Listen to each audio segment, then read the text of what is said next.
కొంతమంది పేషెంట్స్ నన్ను అడుగుతూ ఉంటారు, ఈసీజీ ఎక్కువ నార్మల్గా ఉంది కదా, మరి ఎందుకు టీఎంటీ అడ్వైజ్ చేస్తున్నారని.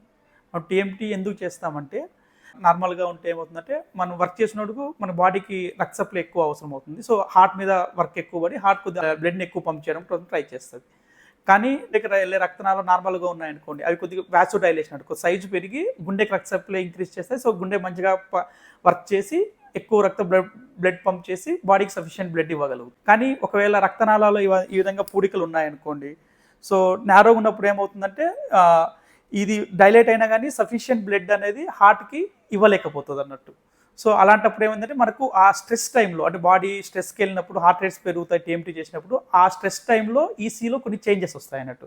సో ఆ విధంగా ఎర్లీగా మనం ఇంకా హార్ట్ అటాక్ రాకముందే మనం కనుక్కోవడం కోసం టీఎంటీ చేస్తాం. సో మనం ఒక్కోసారి నెగ్లెక్ట్ చేసేసామనుకోండి, ఫర్ ఎగ్జాంపుల్ ఇది బ్లాక్ ఉంది, నెగ్లెక్ట్ చేసినప్పుడు సడన్గా హార్ట్ అటాక్ విషయం ఏమవుతుందంటే, ఈ బ్లాక్ కూడా ఒక 70-80% బ్లాక్ ఉన్నది, సడన్గా ఇక్కడ రప్చర్ అయినప్పుడు ఒక్కసారి మొత్తం అంతా గుండె రక్తనాళం మొత్తం బ్లాక్ అయిపోయి ఆ విధంగా టైంలో మనకు హార్ట్ అటాక్ డెవలప్ అయ్యే ఛాన్స్ ఎక్కువ ఉంటుంది.